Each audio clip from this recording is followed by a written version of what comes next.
Hello, friends, and welcome to another episode of the Best Ball Basement here at Spike Week. We got a fun episode on deck tonight.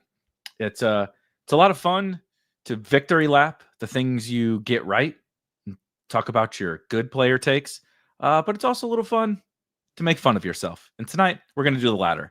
It's L taking season. Myself and Rob are going to dive into our worst takes, the worst picks that we've made in best ball, kind of since the modern form of best ball with Underdog and DraftKings and drafters and everybody has been around. And we'll laugh a little bit at some of the market takes, some of the hilarious picks that went way too high or way too low over the history of modern best ball. We'll probably draft a team and have a little fun tonight in the basement. Let's do it.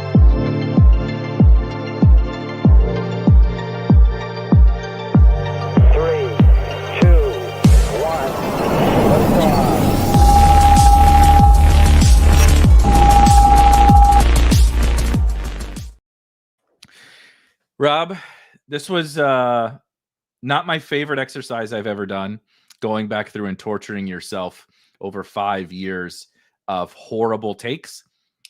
Your worst takes, and there are some doozies in there. And the worst part that I wanted to start with is when the same name comes up multiple years in a row. That felt really bad. Like, certainly didn't learn our lesson. And there's another name who may have come up 3 times on said show where it's like, buddy, you are Charlie Brown. He is Lucy with the football. Give it up already. But lots of bad takes tonight, and a little bit of drafting, of course, and hopefully a lot of fun. Yeah, we have a nice little list here that has been put together. I have some more names that I thought of as well over the years. Like you said, it feels good to get right. And some of the names you're going to bring up, I'm not going to be able to talk because I was right on them. But other names, boy, do I have some L's to hold for sure. One that's not on your list that I'll just start off with because it's sort of pseudo on the list. I was on them early last year and I got off of them, thank God, quickly. Was Zamir White last year. Oh, good one. Because he was like a reasonable price right when drafting season started. Mm-hmm. And then he just moved to a range that everyone around him was clearly better. So it was easy to get away from him there. But if he had stayed where he was going, I would have had a big bag of L's to take on that one. So we faded that one very quickly. So super quickly before we get into it, I did just want to bring up before we get into making fun of ourselves for an hour or two here. We did just recently reduce the price of Spike Week Premium from $300 to $200 annually. The monthly price has stayed the same, but we reduced the annual price down to $200. We also are adding some in-season coverage for our folks. I'm going to be doing. We'll see if we can get Rob in to do some DFS content during the week in season. I'm doing it already, and I was like, let's rock, man. I'm grinding DFS too much. Going to get into the battle royale streets, right, and the daily streets over on Drafters. Do some sports betting. I bet tons of mostly props. But we'll get into some sports. So we'll have in-season as a part of the premium package as well. Of course, the in-season best ball tournaments, right? Playoff best ball, all that stuff comes with the tools, the rankings, and the content here.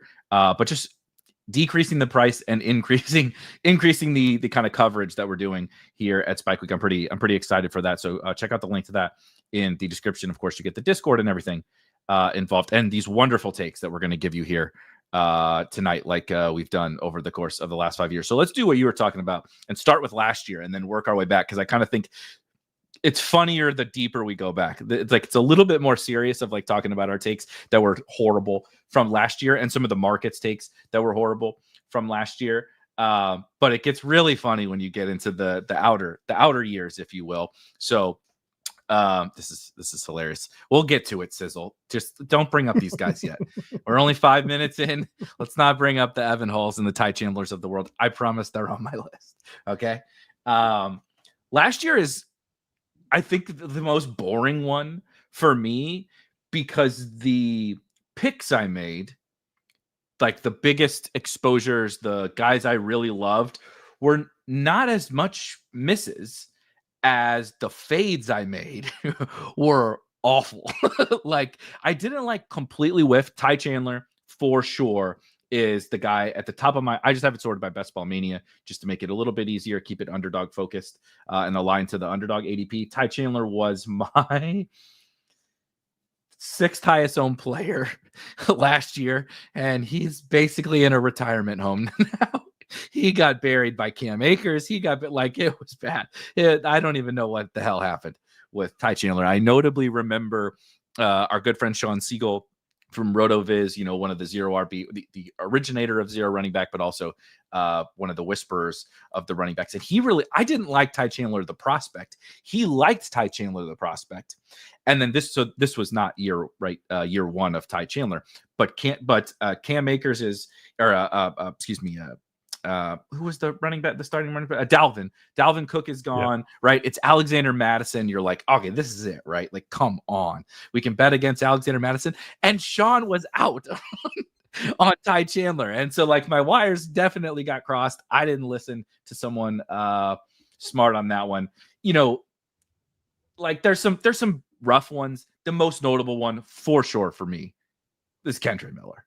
Like, you can't be much more of a disaster than Kendre. I mean, the swan song, the last act of Kendre Miller's coach as an NFL on, like, if you created it on his Wikipedia page, the very last act before they kicked his ass out of the Saints organization was to put a healthy Kendre Miller on injured reserve because he hated him so much. And that guy was, I wrote an article about like who could be this year's Kyron Williams, and he was the poster boy for this year's Kyron Williams. And the guy's coach hated him that much. Just an absolute disaster. But those are kind of the most notable disasters.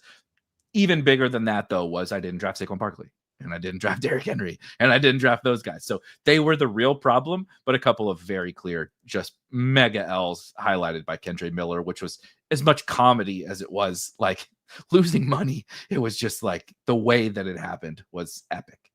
I think those ones definitely stand out.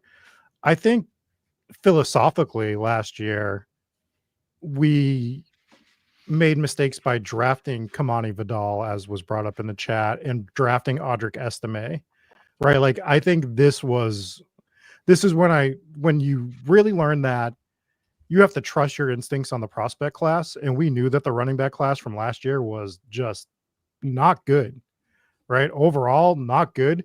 And we tried to make fetch happen with the running back class. We love to do that one. Yeah. Big fans of fetch and best ball. Yeah, we tried to make it happen, right? Like, we talked ourselves into Vidal, which I was out on at first, and then I was like, I have to draft some of them because you have to have this guy. And God, what a mistake that was. And Estime, I mean, the whole backfield was a disaster there, but I think there was lessons to be learned. I'm trying to learn that lesson this year. It's different this year because we know that these rookie running backs, a good amount of them are going to hit, definitely more than last year. I mean, God, what does one have to hit this year to make the rookie running backs actually work out this year? Right? Bucky. That was it. Bucky's like the Tyrone Tracy. So like kind of 1.5. Yeah. 1.5 over. The over under is 1.5, and the over is like minus 12,000 this year on that. Yeah, so I think that that's a lesson is rookies can be skeleton keys, right? As you just did your skeleton key episode with Pat Carrain, which was a great listen. But we've priced rookies up already, so I still like rookies. They're still probably undervalued in certain situations, but last year wasn't one of those situations. Last year was just trying to make it happen for happening's sake. And again, you know, these guys get steamed up. God, look at the camp news that's coming out. I was watching highlights today of a team. They're like, this guy just scored a touchdown, and there's no defenders on the field. It's like, yeah, okay, great. I could have scored the touchdown. Did you see? Look, I love Jalen Royals. Okay, everybody knows that's one of my guys. He's going to probably be one of my highest owned players. this year, but Vadim in the Discord shared it was a beat writer post like Jalen Royals with the touchdown from Mahomes is walkthrough, and the coaches were the defense. Like, like the coaches just lined up as, they like dummies, like just stand where the linebacker is and whatever. And Royals runs like at 30% speed to the back of the end zone, and Mahomes basically throws it underhand to Royals for a touchdown. And he posted as Mahomes to Royals and I'm like, fuck yes. I'm like, yes, like that's my guy. He's playing with Mahomes. He's catching touchdowns. And then you go, look. Yeah, and it's like, the video coordinator is covering Jalen Royals or whatever. Just like total nonsense. But I think your bringing up those rookies was really good. Not necessarily because this year we want to fade the rookies or any of that kind of stuff, but the lesson to be learned of square peg round hole in best ball is something we do a lot. And anytime I say we tonight, we includes myself. Okay. So like, I don't ever want this to make it sound like I'm slandering anyone, because I'm mostly just slandering myself. But we say, right, rookies are skeleton keys. Rookies are, because they can be anything, even a boat, right? With the rookie. So we just like kind of lump rookies as rookies. It's like, it's so hypocritical of someone like me specifically, because people will do this and it drives me nuts with like wide receiver ones or wide receiver twos. And I'm like, that's so like Justin Jefferson and DK Metcalf are not the fucking same thing. Okay. Like they're on wildly different situations, right? Jerry Jeudy versus CeeDee Lamb, etc. But people say, well, he's the wide receiver one, right? Or Jacoby Myers is the wide receiver one, and Dante Thornton might be the wide receiver two, but Brock Bowers is on the team. Like there's all this different stuff. And like, what does that mean?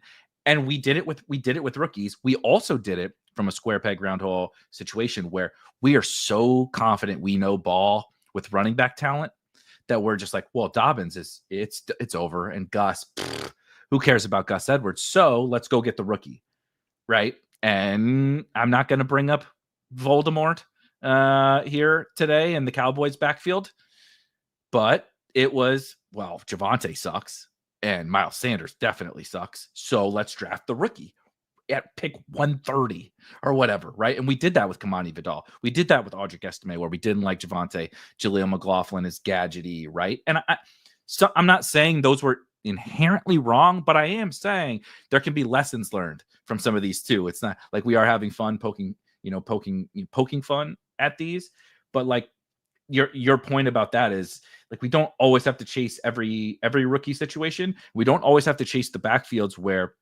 we're like, oh, we know the starting running back sucks, because like it also doesn't mean Kavadi Vidal is good. It doesn't mean Jaden Blue is good, and it doesn't mean the coach, even if that dude is better than Javonte Williams, which in case of Estime, right, and Blue is the same thing. It doesn't mean the coach is going to trust them, because sometimes they just trust the veterans. Zeke will come up on this show, who is like the epitome of we all know he's not very good, but the coaches just love him. And so there's just a lot of nuance to it. And I felt a lot of lessons as I was jotting down these names from the last 5 years. Yeah, but making sure you implement those lessons, right? And talking about that particular backfield that we don't want to mention, I think I was drafting some of them, and then I just had like a realization moment where like, I did this before. I don't need to do this again. And I've just sort of not touched it. And then when the Turpin news came out, I'm like, oh, now I don't want any of this. Right. Now I don't want to touch it at all. Because now you're telling me there's 15 guys that could be back there. And it's just like, I'll just take the guys that are in better situations at this point in time. And my favorite run out though of the Cowboys thing is now Phil Maffa from Clemson is getting positive. And it's like, this is camp. This is what happens, right? Like Darius Davis is getting positive hype in with the Chargers. It's like, this is what some coaches do, and that's fine. It's our job to decode these things. It's not our job to just blind. It's not their job to tell us, right? They're speaking highly of their players. I think that's the right thing to do from like a psychology perspective, probably. So it's our job to figure that out. But it is absolutely hilarious that for months, we as idiot best ball players and fantasy football people overall have been spending all this time talking about Javonte Williams versus Jaden Blue versus Miles Sanders. And the two guys getting the most hype right now in the most recent, like, Brian Schottenheimer coach speak are Phil Maffa and Kevontae Turpin. And that would be the greatest run out ever of just like, it's the Kevontae Turpin and Phil Maffa show. And we all just wasted hours and hours and hours of our time debating these other three slapdicks in the Cowboys backfield. Yeah, but like Maffa getting like 450 yards and leading the team in rushing, right? Like, because it's just such a nightmare. And I'm just like, we're allowed to just exclude certain situations. Like, if we don't want to touch a Cleveland quarterback right now, right? Like, we've made that decision. We can make that decision with backfields. And I think that we always try to shiny new object it if we can. We square peg, round hole is a great example. Like, we're just trying to smash that in there. We're just like, dude, there's 32 teams in the NFL. If you want to fade, you can't draft everything all the time. You got to pick your situations to fade. And I think that's with the guys we're bringing up. I think those are not always. I don't think it's always the lesson, but I think sometimes it's the lesson on some of these guys. Shuby, calm down. We know you like Jaden Blue. We don't got to do this again. He's hyped everyone. He hyped Jaden Blue while he was playing with the third team. So, like, the point is, the fact that Phil Maffa came up, the 7th rounder, right, is funny because we chased Jaden Blue way up, and then he only went 2 rounds in the real NFL draft after Jaden Blue, and no one gives a fuck about about Phil Maffa. And it's like, what if the whole point is rookie who can like catch passes? Phil Maffa can catch passes. Phil Maffa's big goal line back. Phil Maffa, hilariously, I made anti-Will Shipley points last year in the Discord because I was like, Phil Maffa like took over that backfield from Will Shipley. Like, that doesn't seem like a bull signal for a Will. Now, of course, I'm like standing Will Shipley more than anyone of all time. But it's all, I think it's just interesting to bring up these things.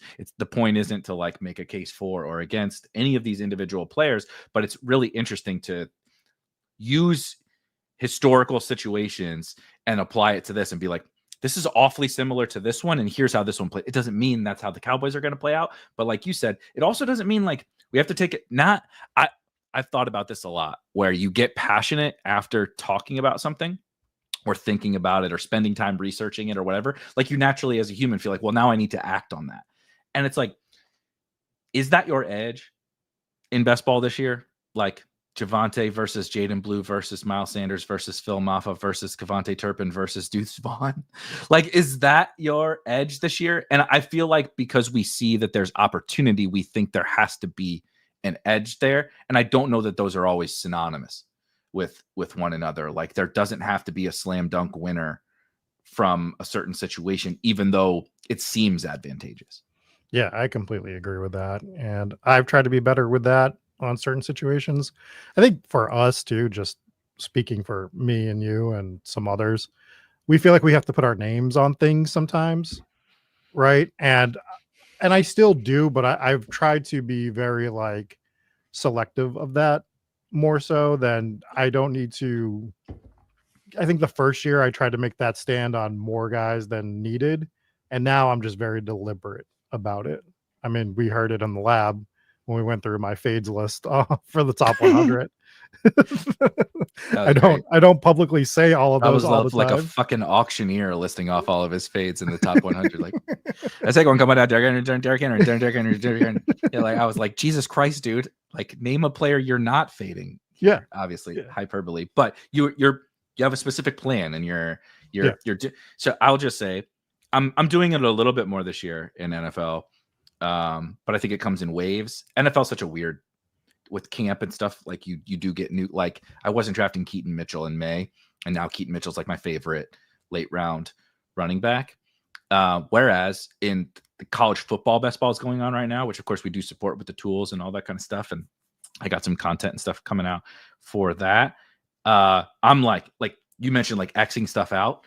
That's what I did like tenfold in college football. There's also a lot more, there's a million teams as opposed to 32 NFL. But I was just like North Carolina, sorry, this Bill Belichick shit, Nope. Freddie Kitchens and Bill Belichick. Like if I lose to that, and that's kind of like the Cowboys backfield thing. And so I felt that doing more college football drafts and thinking about what you just said. I'm just like I'm not saying don't draft them ever, but I'm like, is this my edge, dude?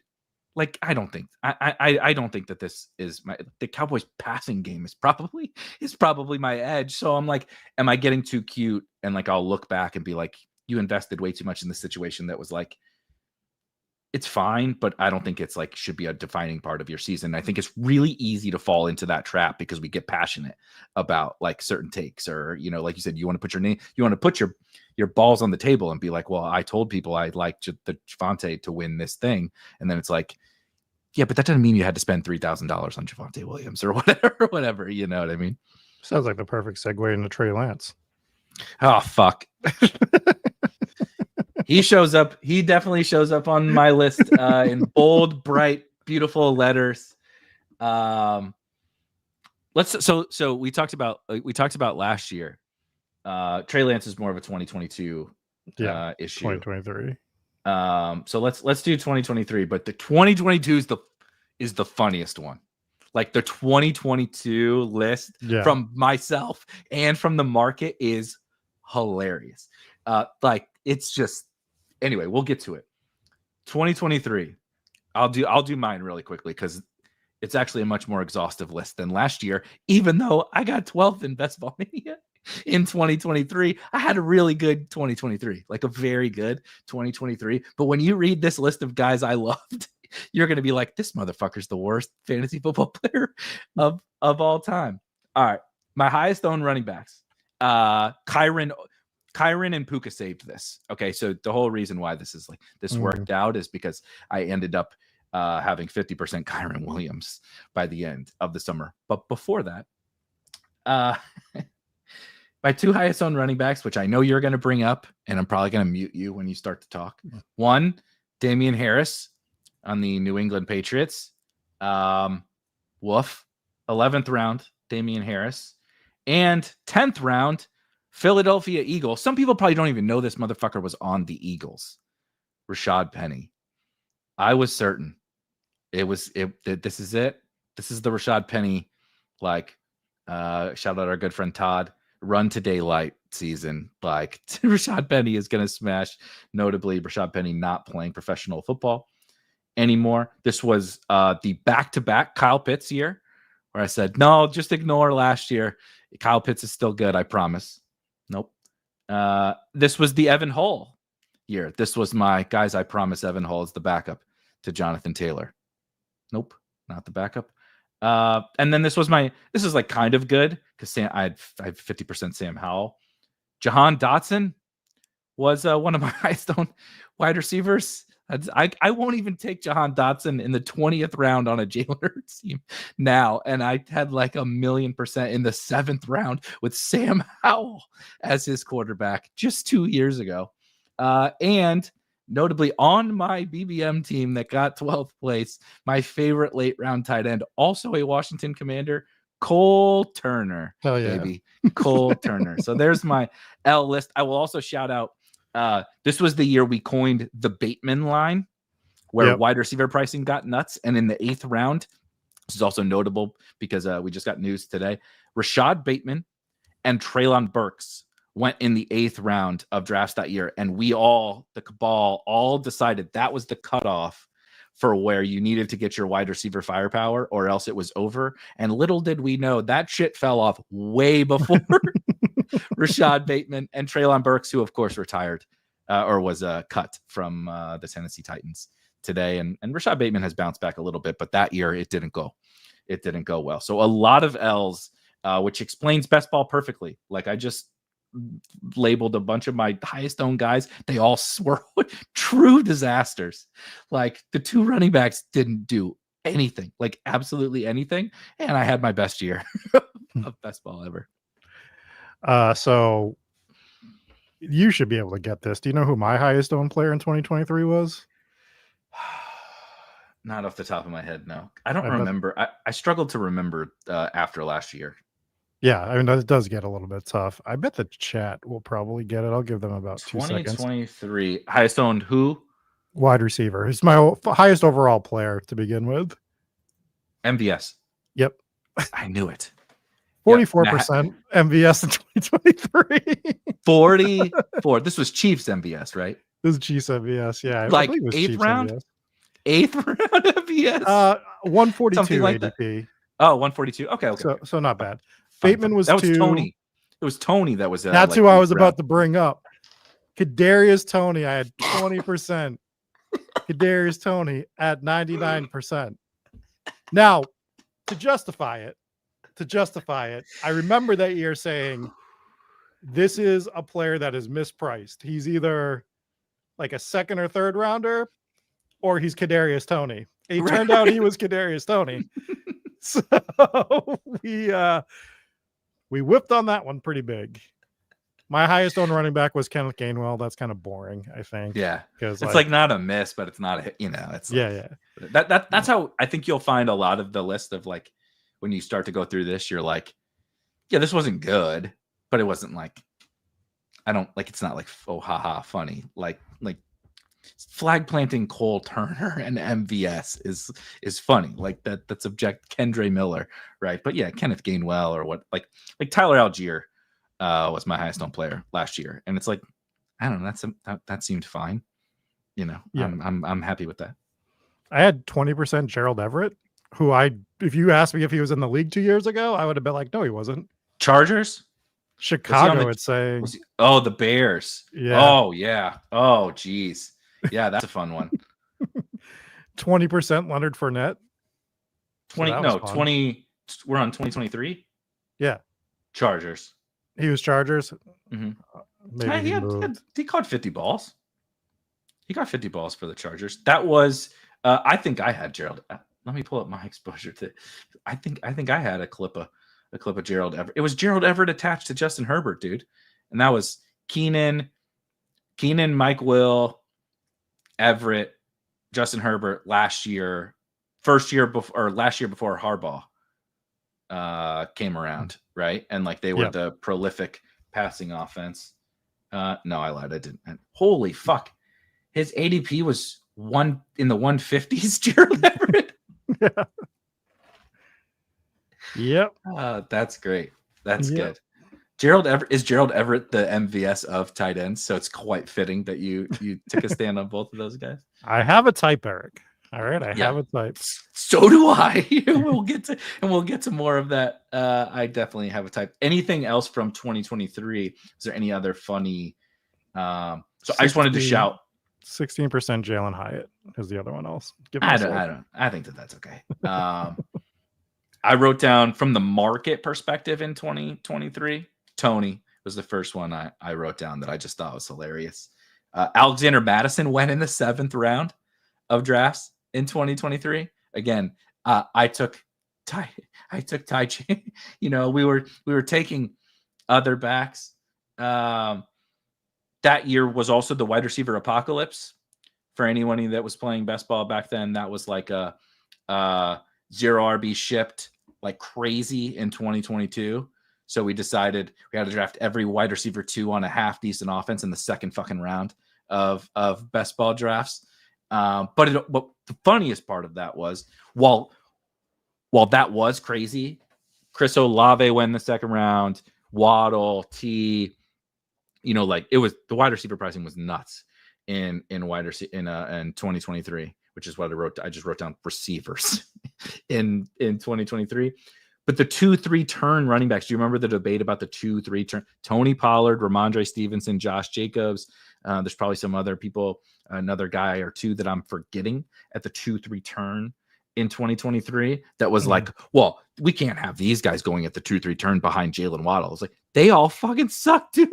They were all horrible too. It was like, you didn't want to pick from like 16 to 30. You didn't want anybody in that range. It was pretty wild.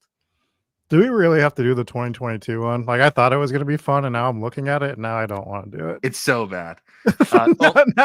Just lastly, 2023, because I have to shout. If we're gonna do this, we're gonna make fun of the really slappy things that people do.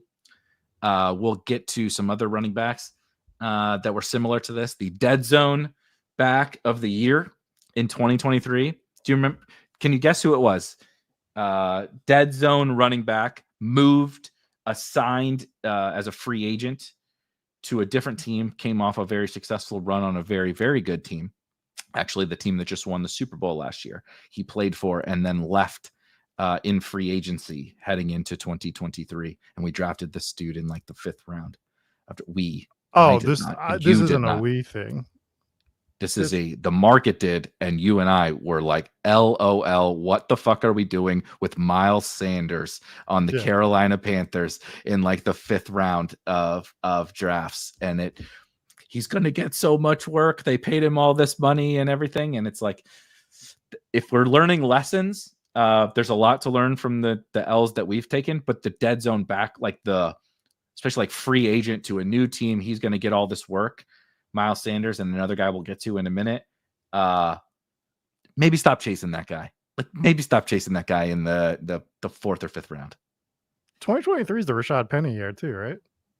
Rashad Penny, Damian Harris, Miles Sanders. Miles Sanders left, and that's what it was. Penny, Gainwell, and they brought in Swift, Penny, and Gainwell, and we, not you, we. couldn't figure out what the fuck to do with the Eagles backfield. And the answer was Swift. But even then it was like, well, the answer was, so that's one situation. Like, we'll make fun of stuff that I'll give myself credit for, because I thought the team was telling you what they thought about their backfield when they brought Swift in. Yeah. Right. Even though they had brought Penny in, they made the deal for Swift. It was like, well, we know they want Kenneth Gainwell. We knew that, God, what's the giant killer's name? The other back that they loved there that just only played good against the Giants. Oh my God. Boston Allen. Is it Boston Allen? But what the Boston Scott. Boston Scott. Who's Boston Scott? Boston Scott, yeah. Would get in the 4th quarter of every Giants game and run for 100 yards and 2 touchdowns. So, like, we knew that they were going to keep those 3 because I think Boston Scott was doing a lot of their kick returns or something at that point in time. Yep. And we knew they loved Kenneth Gainwell. So it's like the 4th man is going to be out on this. And they traded for DeAndre Swift. And it was like, think like a coaching staff, think like the front office in that situation. And all signs pointed to Rashad Penny was going to be game day inactive for the majority of the season. You needed 2 injuries, I think, for him to have a shot at mattering that year. And I mean, like, again, patting myself on the back, obviously, but I think those are situations that we can learn from as well when we start to just sit there and think through the roster, like the coaching staff or the GMs thinking through the roster sometimes. And I think you'll get your answer. Not always, it's tough sometimes, but on occasion, I think it is something you can do. I think we learned a lot in that. 2023, I think I learned. 2022, 2023, I think I learned the most in this whole, like, you know, people love to bicker about last year in 2024 because of how it all played out with the wide receivers, running backs, Saquon, whatever. There's always things to learn, but I felt like in 2022 and 2023, I really learned a lot, like about myself, about the market, about this game, about where the exploitable opportunities are. Things like learning from you with the Rashad Penny take, learning about, a little bit of fancy play syndrome, learning about chasing inefficient rookies heading into year 2, like Jahan Dotson, who just caught a bunch of touchdowns, a cough, Jalen McMillan cough, chasing situations that the market is also chasing, like, can be really bad. Square peg, round hole, all that different stuff that we talked about. But there was a lot of those, which is a good segue into 2022, because Rob, this wasn't great. This is the slappiest list. If someone put together you're definitely, I know everything about you from the list of the guys that you drafted in 2022.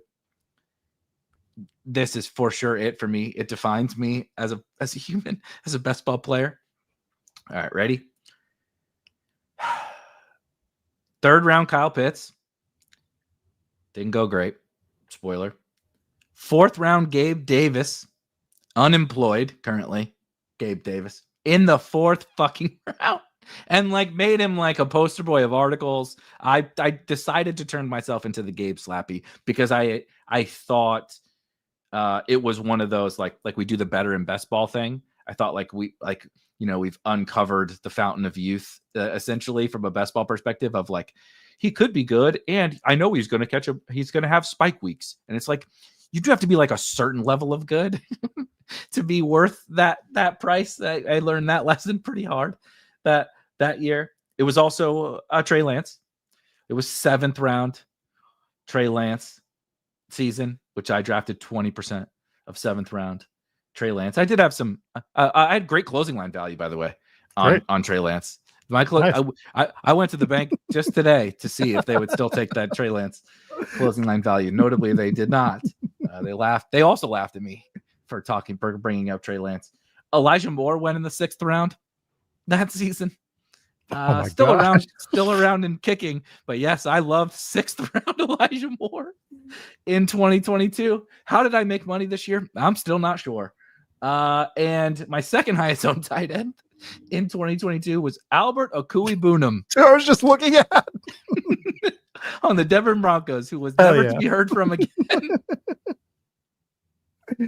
It was rough. 2022 exposures were a test of mental fortitude to make it through my exposures. That sucked.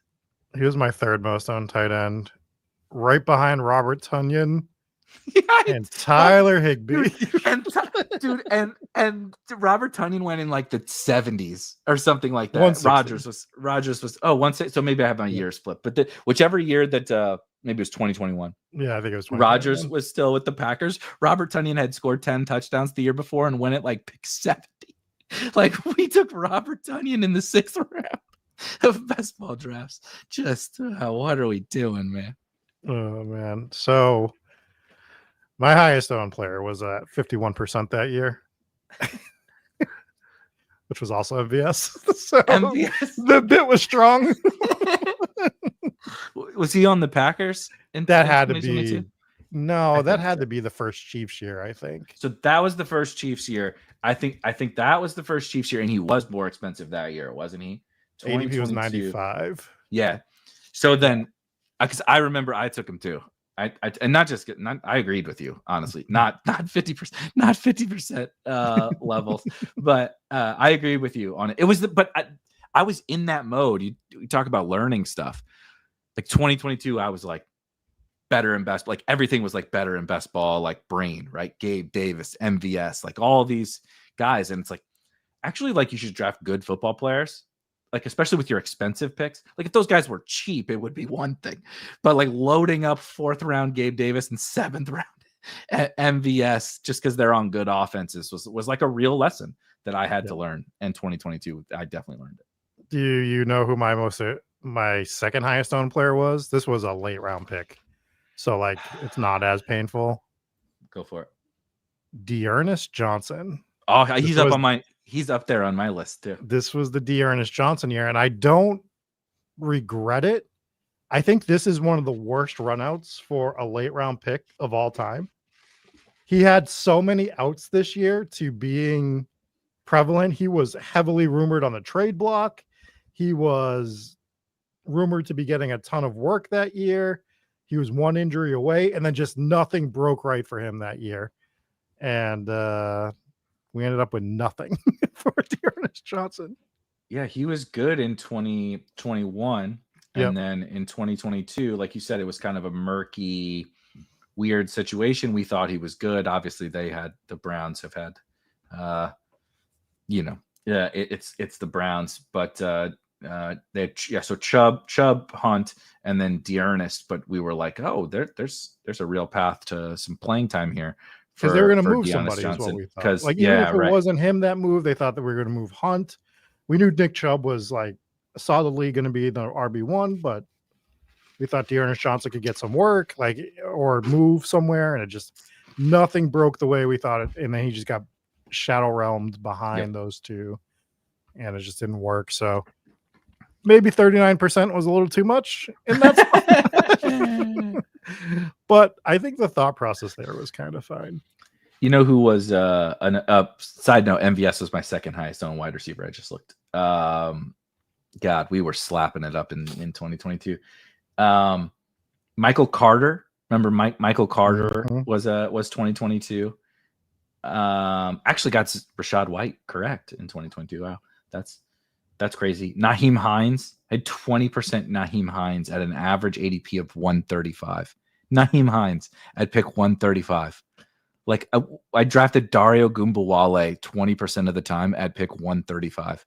Into like there was just an astronomical level of mistakes made in this year, but like sometimes you just get lucky with like the combination of guys, you know. Devin Singletary was great. This was I'm trying to think of, this was like AJ Brown was also one of my highest owned wide receivers. Second round AJ Brown is good, by the way. We've learned there's another lesson to learn for this season. But yeah, 2022 was pretty rough. Just a couple from the market, so not from us, that are also notable from 2022. Zeke still went in the fourth round. This was like I remember those battles of, I think Pollard went like the seventh in 2022 and Zeke still went in the fourth, and it was like, you know, the RB bros versus the wide receiver bros being like, are you fucking like, it's over for Zeke and you're drafting him in the fourth round because of projectable volume. Spoiler, that was not good. This was peak Michael Pittman ADP, 2-3 turn Michael Pittman back then, now past pick 100 Michael Pittman. This was the Sky Moore. This was our good friends over at Ship Chasing, Sky Moore. Like got up to the 8th round. Sky Moore that year. There's a lot of Chiefs wide receiver chasing that has been happening for every year. We've been trying to, since Tyreek has been gone, we've been trying to find the Chiefs wide receiver. He says as he drafts a fuckload of Jalen Royals this year. But my favorite, easily my favorite. I'm wondering if you do. I think the worst pick, worse than all these guys that we just mentioned, was Michael Thomas. Okay. On the That's Saints. where I thought you were going. 5th, 6th round, Michael Thomas, and it was the end. He was hurt, if I remember correctly, over the summer, and people were just like, it's Michael Thomas, who cares, or whatever, and like basically never to be heard from again. 5th round, 6th round, Michael Thomas. I thought you were ready to eat a lot of shit and say Gabe Davis on this list. Oh no, Michael Thomas is the only reason that saved me from having 40% of the worst pick on the board. Gabe Davis. My picks were horrible. My list is absolutely horrible. But Michael Thomas basically was like not an NFL player being drafted in the fifth. At least Gabe Davis did like do stuff. You know, he like actually scored a couple of fantasy points. I had 17% Tyrion Davis Price. So Tyrion Davis Price. I had 14% Eno Benjamin. So apparently I am going to chase this Cardinals back up from the spot for the rest of my life. Yes. What lesson can I learn? None. I had 9% Eno. So not quite as much as you, but yeah, we did the Eno thing. I remember the Eno Benjamin summer. What year was the Kenyon Drake year? 21. So 20 Kenyon Drake went at the 1-2 turn the year after he got traded to the Cardinals in season. This was draft.com days. So this is, you know, underdog before underdog. Kenyon Drake got traded, you know, so in whatever, 2018, something like that. Got traded. I thought he was got traded to the Cardinals at the deadline, smashed for the Cardinals down the stretch from the Dolphins. And then they re-signed him, and he went at the 1-2 turn the next year and was arguably the worst. Him and CEH were probably the worst first round picks, like, you know, in the modern fantasy football era. But I only remember because I was on draft.com because Andy Isabella was my highest owned wide receiver that year. And he was on the Cardinals. And the week they traded for Kenyon Drake, if I remember correctly, Andy Isabella caught a long touchdown.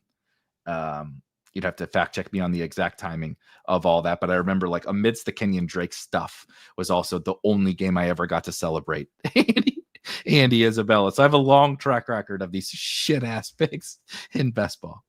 Holy shit. We were drafting Josh Palmer in 2022. That was a thing. That was a young Josh Palmer. Now he's an old Josh Palmer. Just three. I know just 3 we've years also later. aged players so fast in best ball. That's the other thing. We're looking. I mean, partly as we go through this list, and you're like, Gabe Davis was your highest owned player in the 4th round in 2022, and now he is out of the league. Like, partly it's understandable why we do that, right? Elijah Moore, Trey Lance, Albert, like these guys were young then. They're still technically young humans now, but it's their careers are over. But then the opposite is like, yeah, I don't know. Josh Palmer's like still kind of like a competent NFL wide receiver. It's funny how that works. 2021. This was the last year that I went back to. I don't have anything like incredible except for 2 guys that I just had to shout out if we were doing this, though the market had a lot of hilarious L's to take.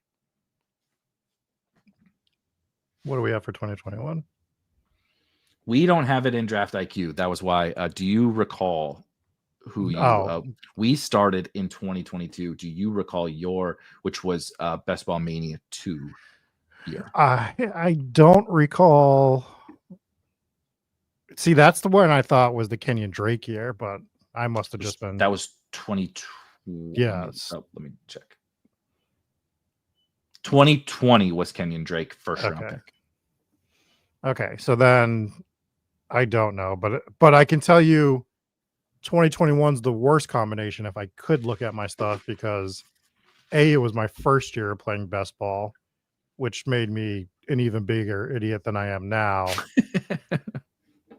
And I just didn't know what I was doing on top of drafting players. So I see you guys in the comments, and we're going to hit some of you guys great names that have been dropped there. But I flag planted essentially 2 people in 2021, like this is the first year we like Spike Week essentially started in 2021. The tools hadn't come. The tools came. Shout out to Hacker. He's in the chat. The tools came like in the fall, winter, so for 2022 is when we started with all the Draft Hacker and Draft IQ and everything that we have at Spike Week now. But 2021 was when like the content and the Discord and everything started. And this was, Rob, 2nd round Antonio Gibson year.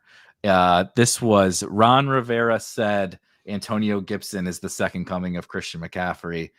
We got to draft this guy in the 2nd round. He actually didn't like have a terrible like real life NFL season, but for a 2nd round pick, it was like, what in the absolute fuck are we doing drafting this guy in the 2nd round? And I made him the brand, of course, as I tend to do, make these god awful picks the brand. But the real brand play, which I like, honest to God, I think like is part of why Spike Week is here. The brand play that like you want to talk about getting closing line value. 2021, Derrick Henry is going in the 1st round on the Tennessee Titans, and Darrington Evans was the backup to Derrick Henry. And he was Will Shipley before there was Will Shipley. He was Tyler Algier before there was Tyler Algier. He was the 60% guy that I drafted, because back then, for most of what would be Best Ball Mania 2, he was undrafted, like completely. Like Derrick Henry's backup was not drafted. We've gotten much smarter. It didn't work out for Darrington Evans, obviously, but do you know who Derrick Henry did get hurt that year and missed the closing like final 8 games of the season? So like I partially felt vindicated that I was right, but I didn't get the right guy because Darrington Evans also got hurt himself. Do you remember who was the smash? Well, it wasn't Spears. He wasn't there yet. Nope. I don't remember offhand. We have coined him the Cockroach ever since then. Do you remember who we've coined the Cockroach? He's officially now dead, so the Cockroach nickname is probably not working. No, who was it? Donta Foreman. Oh, Donta Foreman. Okay. Donta Foreman came on for the Titans in 2021 after Derrick Henry played 8 games, and Donta Foreman played 9 and had 566 rushing yards, 3 touchdowns, and caught 9 passes. Had a couple of huge spike weeks mixed in there. The other back, here's a blast from the past. that stepped up on because Donta Foreman don't play passing downs, buddy. You seen that? You seen he looks like Timu Marshawn Lynch. He don't play passing downs. Dontrell Hilliard. Oh my Dontrell God, Hilliard yeah. was the other back for the Titans that year, who went 12-5 with Donta Foreman, Ryan Tannehill, and Dontrell Hilliard running the offense. Of course, AJ Brown, pretty good at football. So, Corey Davis back then too. I will never look at the Spike Week logo again the same, because now I'm just picturing that we have the Titans colors because of your love for Darrington Evans. It's not, but one could take that and run with it for sure. For sure. I stole the colors from something else, but I do like the Titans colors, and it did start with Darrington Evans. So my love for shitty backup running backs who do nothing goes back many a season. But Darrington is like I should get a jersey. I've reached out to him. They got to be $4. To like, that's what I'm saying. I've reached out to him because he went down the Kyler Murray path of he was twitching it up, brother.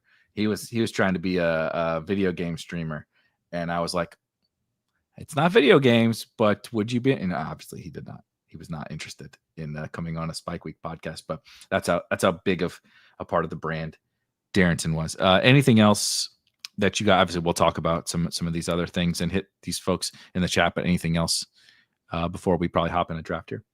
Just that there's a signed Darrington Evans jersey on eBay for $20 if you wanted to acquire that. Well, is it Titans? It has to be Titans. It's Titans, yeah. Okay. There's a $30 one if you like the lighter blue better. So I mean, your options are there. I'm literally gonna buy it tonight. Not right now, but I'm literally gonna buy it tonight for sure. Yeah, 2021 is so funny. Rondale Moore, remember, like 8th round Rondale Moore on the Cardinals. Not that he was that far back. That we were doing Rondale Moore in Denzel Mims was back then. That was the Darrell Henderson year. I had a fucking bag of Darrell Henderson, and I thought I'd won the tournament already. Like when Cam Akers, I'm a millionaire. I specifically remember, so this is pre Legendary Upside and all that kind of stuff. Karain went on. Davis had what was it called? Whatever the company he was working for at the time had their fantasy football show and went on and the Cam Akers news broke while they were on there. And we had the best ball cabal was not so big back then. We were very, very small. Right.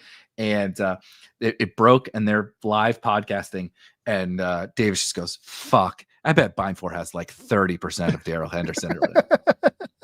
And I did. I had 30% Henderson because I was into all the backup running back and zero running back stuff. And that again, I got my money in so good. Yachts, just and I have Darrington Evans and Derrick Henry got hurt. I have Darrell Henderson in round 13 and Cam Akers gets hurt. And they could not be more useless. And again, Pete and I got 8th in BBM that year. It was one of my best years, and everything was wrong. I got everything wrong. You were like, this is probably the year that I could just go live on a cruise ship for a whole year. Yeah, exactly. Throw my stuff in storage. Will Fuller is on the list in multiple different seasons because we chased Will Fuller until he disappeared from Earth for multiple seasons. He's an important one to talk about because I think that's another lesson. Yes, that I've learned with Will Fuller is I had whatever year it was. That might have been 2021. I don't remember. I had over 20% Will Fuller that year because we were all sure. Everybody. And don't let anybody fool you that they weren't in on Will Fuller, because everybody was in on Will Fuller. We were like, he's going to go to Miami or wherever the hell he was going to do, and he's just going to be an absolute stud. Or he's going to sign somewhere, or whatever the situation was. I think we were waiting for him to sign somewhere. And I learned that lesson, and that's why I'm not drafting Amari Cooper anymore this year. I kind of set a deadline with these veterans now where I call it the Will Fuller rule. If they're not signed by, before camp starts, right before camp starts, I'll hold off because I don't care at that point. If they're not on the team, then no thank you. So I mean, Amari Cooper is, maybe I drafted a few times earlier this year, but I don't even look at his name anymore. And I'm still not doing Keenan Allen, even though like there are teams interested. And I know that it's not a 1-for-1 rule all the time, but if they're not signed to a team as a veteran like that, nobody really values them enough for them to come in and do something that's meaningful. Like, it is my opinion on the situation going forward. So occasionally, there's no 100% rule in best ball, and there'll be a guy at some point in the next 20 years that does it, but I'm willing to be right the other 19 years on that situation. Has this ever worked? No. This situation? Can you think of one time it worked? No, I can think of me and Karain victory lap in the Julio news when it Julio broke on. Julio. So the reason why Will Fuller is not as memorable is because he never actually fucking signed. So Right. like we were just like, oh my god, we just drafted a retired guy. And you're 100% true. I don't know a soul who didn't like the Will Fuller thing, because he was like he was like a cult hero in our circles of like this big play, really good, talented wide receiver, tons of big games, just could never stay healthy, was always good when he played, couldn't stay healthy. And then was a free agent. We were just like, he's still like in his prime. He's going to go sign somewhere. And then the only time we ever heard from him was like an Instagram post where, remember his hand? He like really fucked up his hand real bad. JP, not like actually like JPP, but JPP style in terms of messing up his hand. And we were just like, oh, wow, I guess his career's over. And I just spent a used Kia on Will Fuller. No big deal. But I agree with you. Like the Will Fuller like timeline, or the Will Fuller rule, like what are we winning? You're right. What are we winning with these guys? I don't really see the upside. Julio was the one that everybody victory lapped because they took him in the 17th. He rose up to the 9th or 10th, and he was a fucking corpse. He was terrible. It was a waste. It was a waste of a roster spot. So I don't really think that this has ever really worked. Gerardo asks how much Visca. I love those guys. I wasn't into the Visca thing. There's more than enough of my own L's to come up with here. So this is not me trying to we just had a different flavor on the Visca thing. This is funny. RGT says in 2022, Henderson was the workhorse in week 1. So like we were air quotes right. And Gabe Davis scored a touchdown in week 1. I remember the Gabe Davis on my Twitter somewhere. There is a victory lap of the Gabe Davis because he scored in like the first quarter or something like that. Like they might have played on Thursday Night Football, and he might have scored the first touchdown of the year that year. I think he scored the first touchdown of the season in 20. And I was like, yeah, I got Darrell Henderson 13th round bags. I got Gabe Davis, and he scored the first touchdown. And like, my britches were awfully big for my small body at that point in time, and we saw how that worked. The season was fine for me, but the takes didn't age so well. Let's see anything. I just want to hit some of these. I guess Jalen Guyton tore his ACL. But the folks are saying, didn't even really realize he was still on the Chargers. Josh Palmer's only 26 years old. He's like Jason. He's the Jason Tatum of shitty ass, mediocre NFL wide receivers, just forever young.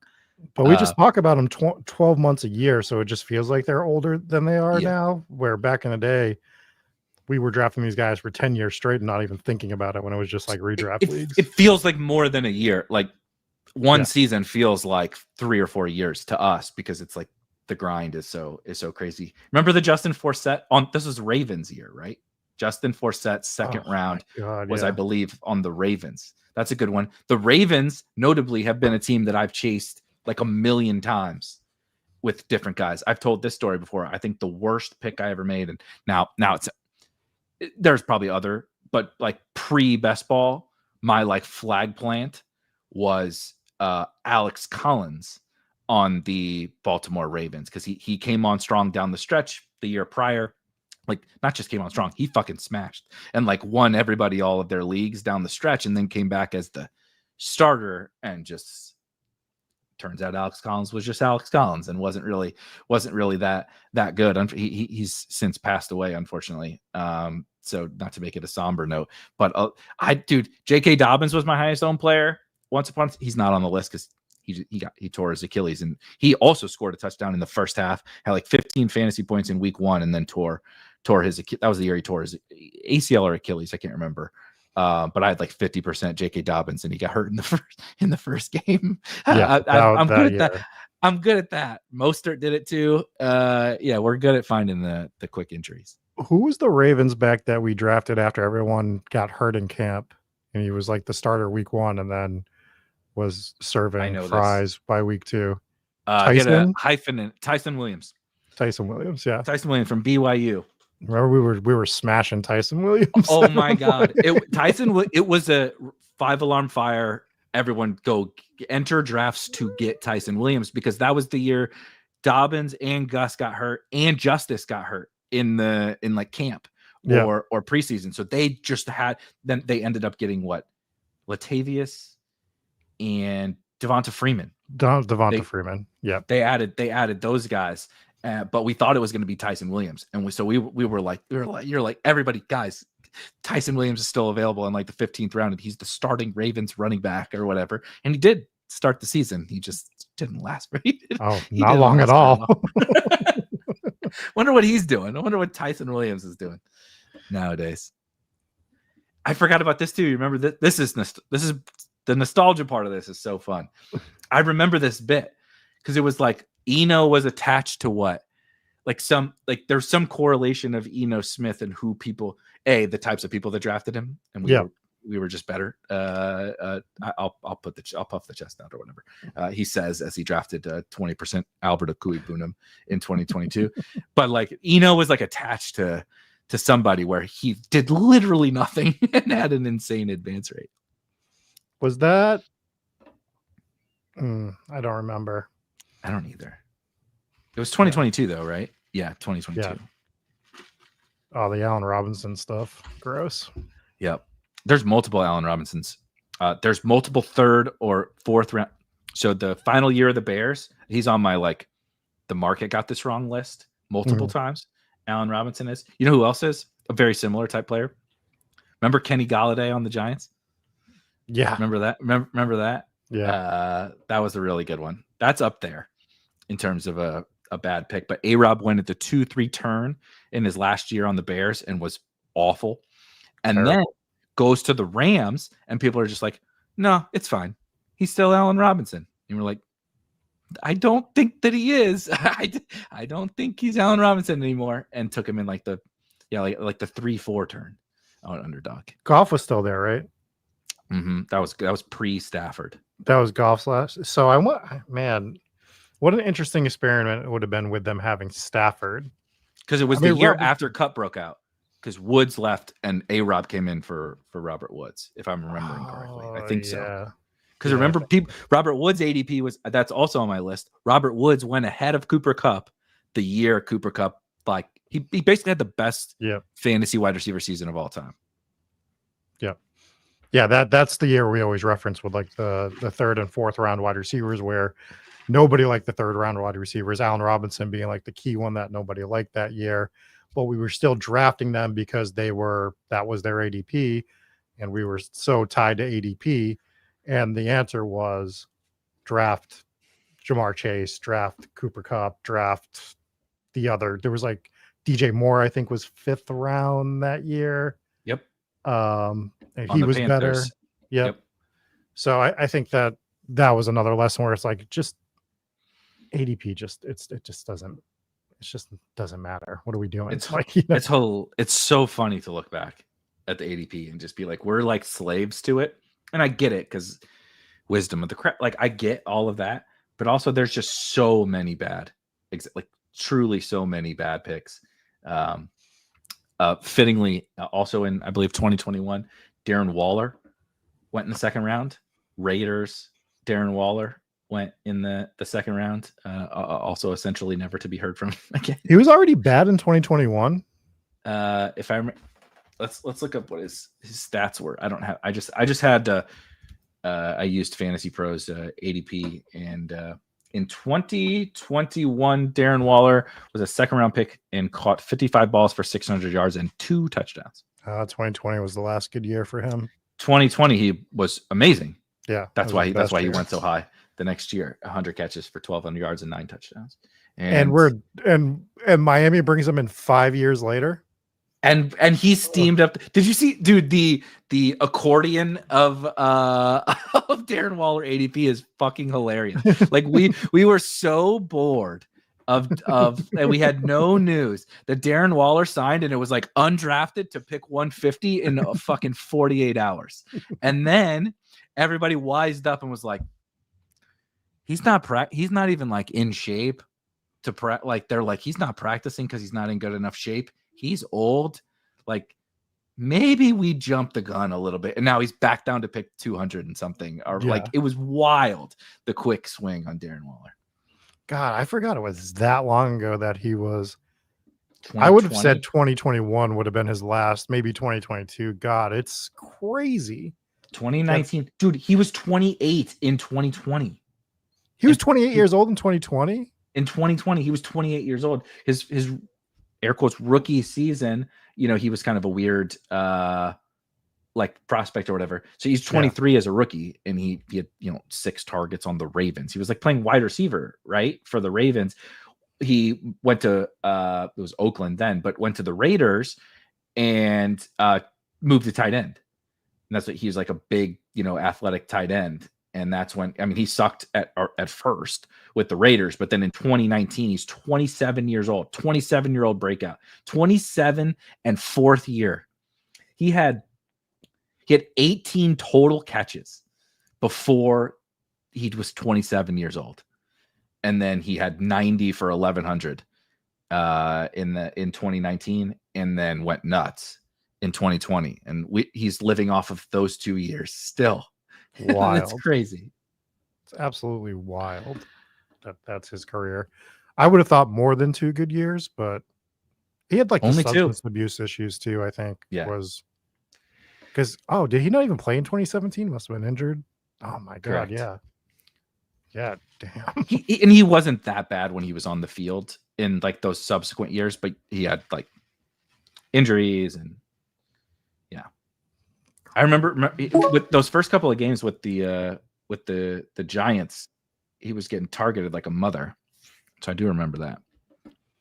Yeah, and then they wanted him to play fullback, and he threw up the peace sign. Yeah, exactly. Time to go start the rap career. Went really well. Here's some good ones from Bruce. Chris Hogan, definitely 7-Eleven. For the Hard Knocks fans, Chris Indian Drake, Monty Ball. That's a good one, dude. What's going on with the Genty stuff here? You got to take Genty here, right? Like that's. I don't have that much, but I think I'm about to like instantly get. I've started to, because I wasn't taking him when he was going next to Puka and Nico and those guys. Now, like, pick 16 with Puka. Well, Jace gets a really nice combo with Collins and McBride. Yep, to get something completely different there. That's pretty sweet. I got this fall because Chase Brown went 14th overall, and then obviously Jace took Trey McBride, so it helped me get Genty there. Happy I took Puka. I thought about pulling somebody up, and I would have been so pissed if I like pulled up London or AJ Brown or something like that, and then Genty fell back. Yeah, no, that's a fun start. Puka Genty. It's gonna make everybody have fun starts here though with the movement. So Barkley Ladd, CMC Achan is fun. I don't know how common that one is, but Achan at 18 is good. Yeah, but the CMC Achan drafters, that happened a lot at the 1-2 turn early, didn't it? Yeah, it was enough. And then the way they play out those teams are generally the same. I'm not saying this guy will, who knows, but that was like some of the data that I've been diving into is what builds are doing what and what builds are meshing with other builds. Mm-hmm. And anyone that starts like, for instance, this Brian Robinson, Derrick Henry drafter, I'm not saying he will do it, but in most drafts, guys that start heavy at RB with like 2 or 3 early are going elite quarterback with it, like at a heavy clip. Like it's crazy when you look at it. So when I do my robust RB drafts, which are not as many, I'm cognizant of it and I don't take an elite quarterback with those builds. So we'll see if he does it here. No, he goes Adams. I like this one. Eddie Lacy. I remember the people calling Debo fat don't even know like the Eddie Lacy days of like he was actually fat. He was fat when he was awesome for fantasy, and then he got fatter. Like he was. I remember the training camp clips, and this is before, we were inundated with all the stuff from the beat writers. This is when we had to actually search and get very little. Like the pictures of like that dude had to be like 270 when he showed up to camp or something the one year. Like he was huge. I think this is I think you have two. Oh God, you have 4 options here.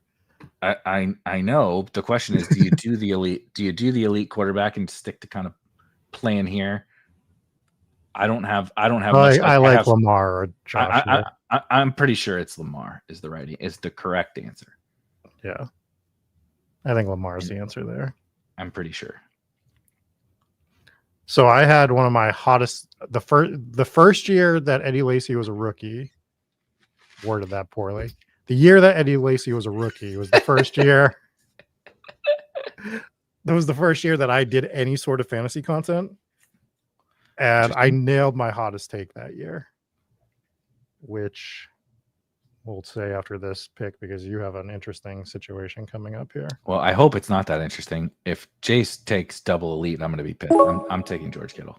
Yeah. To the podium. Yeah. Straight rainbow to start, but I think you just take the best player when you get Puka Ginty. I think you just take the best player available, and probably the most unique. You take the best player because it's the most unique, because the start is unique, and then Lamar a couple picks after ADP, Kittle like right on track. I think that's the way that I would have to go. Pull up Tournament DB and actually go physically look and search all the exact combos. But off the cuff, I'm pretty certain that's the right way to play it. I think so too. So my hot take, the Eddie Lacy year. Do you remember who else was a rookie running back that year? Oh Jesus, we're testing we already were just going back to Monty Ball and shit. So what was this? 20? This had to be 16, 17? I think it's before that. Eddie Lacy. Yeah, my years are all screwed up now. Eddie Lacy. 2013. He doesn't. 2013? Oh, yeah. 2017, he was out of the league. Yeah. Dude, he was good. He was awesome for 2 years. Yeah. My hot take his rookie year was that he was going to be a better running back that year than Le'Veon Bell. But Le'Veon Bell was going to have the better career. Le'Veon was a rookie? Yeah. In 2013? Yeah. Jesus Christ. Yep. It is tough scene. And that was my first fantasy football bet nailed on that one. The podcast was Eddie Lacy versus Le'Veon Bell that year. Yeah. And Lacy clearly, although Le'Veon caught a lot of passes, but Lacy did too. They were both pretty good as rookies. Lacy was just awesome as a rookie, and then immediately, and Lacy was awesome in year 2. But dude, this was peak Le'Veon. I mean, real peak Le'Veon was right before he held out for the contract, which notably his Pro Football Reference page is hilarious because 2018 just says did not play contract dispute on there, which is interesting. But in 2014, as a 22-year-old rookie, Le'Veon had 290 carries for 1,300 yards and 8 touchdowns, and 105 targets and 83 catches for 850. Dude had 854 receiving yards in his second season. They're not even accounting for the 1,300 rushing yards. He was great. Peak Le'Veon was crazy, man. Yeah, It was a different time of fantasy football back then. Yes, it was. That was Team Jam 'em in. Shout out to Al Smizzle. Back in those days, it was like you just show up, you put Le'Veon and David Johnson into your DFS team, and then you figure out the rest. And how the times have changed since then. Please don't do this. God, whatever your name is. I know you really want to take Chuba Hubbard here, Eric. I hope he doesn't take him. I hope he doesn't take Chuba on us. Let's fucking go. This team fucks, dude. Holy shit. Well, that was easy. That was fun. NFL used to be fun. Yeah, now we're deciphering like the running back shit that we have to deal with now. It was so much better back then. It was so much better. Like it was so clear. Like 80% of the backfields, like we really kind of understood how it was going to work. We just spent 5 minutes talking about 6 Cowboys running backs this year earlier. Mm-hmm. Like it's I love the version of modern football, but the backfield stuff for fantasy is painful. Before you pick, my suggestion is maybe take a Packers wide receiver. I'm not taking a Packers wide receiver. I'm taking Fat Debo. I'm trying to get some more. I'm trying to get some more Debo. Right, and fair. from once Zay happened, I'm gonna just have fun. I'm gonna take my guys here moving forward. I like Juwan. He did get hurt. And I only have 7% Juwan here on drafters, but I'm overweight Juwan in my whole portfolio, so I feel okay about that. I think the Packers guys are going to come back here. Oh, I don't think so. Also, why do I need to take a Packer on drafters? You just like them? I just like them. You're really worried about the Week 17 correlation and the no, not on drafters. I just like them But look at the prices now. They have gone down, so you might get them back. And 85. They're going to come back. I do like them. I'm gaining. I'm slowly gaining my exposure on the Packers wide receivers. It was much lower than that before, so I'm with you on the Packers. But yeah, I think I might have been jumping the gun there. I like Olave. I know people aren't drafting him as much, but I think we baked everything we need into Olave. Yeah, I think his price is reflective of that, and I'm fine taking Olave as well.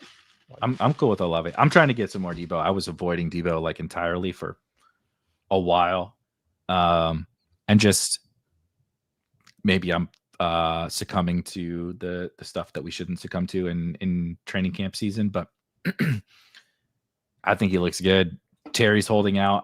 I don't think that's going to be a problem. But like, dude, they could build the passing game. Or if Debo is old Debo and and it's a Jaden Daniels passing game built around Debo Samuel, that seems pretty goddamn good for round 6. And so I'm not going to like get to some absurd Debo percentage, but I was like at a very low one. And he's starting to feel like a better bet to me than he did a month ago or whatever. Yeah. Not because he was fat, but just because I think there's a little more information. Going back to the Packers wide receivers, I think the camp hype's starting to come out for Reed, so I also think this is the time to start getting him because I think he's going to start moving up. I also like Jaden Reed. We shouldn't have said that. I don't know if he's already gone. I only said that because he was already gone. Oh, okay. Yeah. To the Kamara, Jacoby Myers, Henry, Bijan guy. So at least we don't got to worry about him when Jaden Reed is a smash. What is going on with the guy next to me here? It's an interesting team. Abuka, yeah, podium. I like Abuka. He's starting to get more expensive than I want. That's why we're getting it now, brother, before it runs, before Abuka is going where I took Debo. We're gonna go ahead and get our exposure. This is only my 51st team, so and I want to have Abuka, and if his ADP runs away from me, I'll be sad. So I'm taking him here around. He was going in the 90s, now he's going in the 80s on drafters, and I think the 80s is totally fine. But if we start to get up, I think he's going to keep rising like pretty precipitously here over the next couple weeks. So I loved when he was the end of this range because I was just yeah, smashing the button on him then. I mean Now he's going with guys that I Michael like. Pittman, 2 picks after him is he's a much better pick than Michael Pittman. But when he's passing Pearsall and Jaden Reed and Olave and those kind of guys, then we're getting rich. Might get.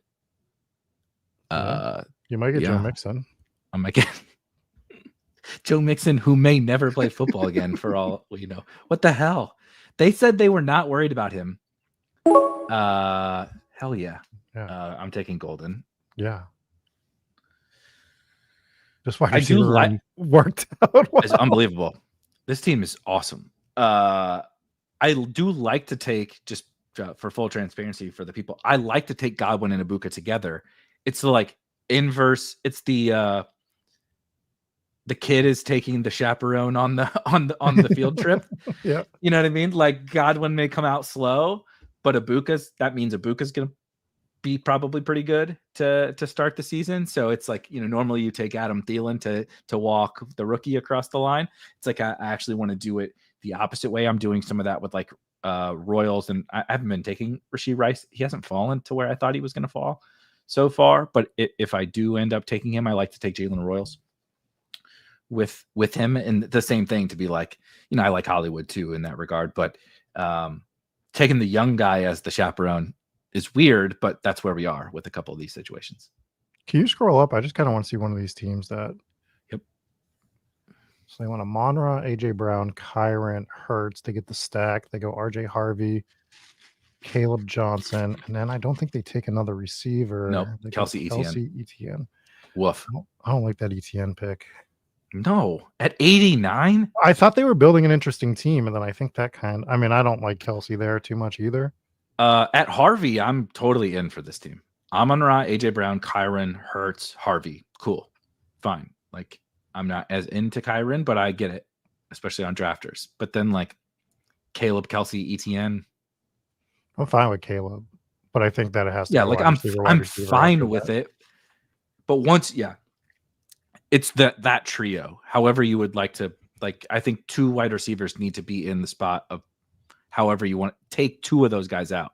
If you want to keep Kelsey, take Caleb and Etienne out. If you want to keep Etienne, take Caleb and Kelsey out, because the wide receivers are really good right there. And even though this team has the 2 Browns, it still needs some wide receiver juice. And this is like the best. Like, I just got Debo, Ibuka, and Golden. He could have got those guys right on his team.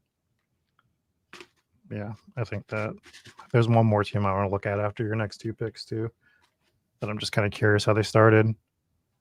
I think it's important for, like, as you're drafting, to be looking at other people's teams and watching how they're building, to see, A, because you're in the draft with them, but B, to sort of understand what's working, what's not working through structures. So that's kind of why I do that sometimes. Totally with you. This one might be tricky. Well, I don't know how tricky it is, but I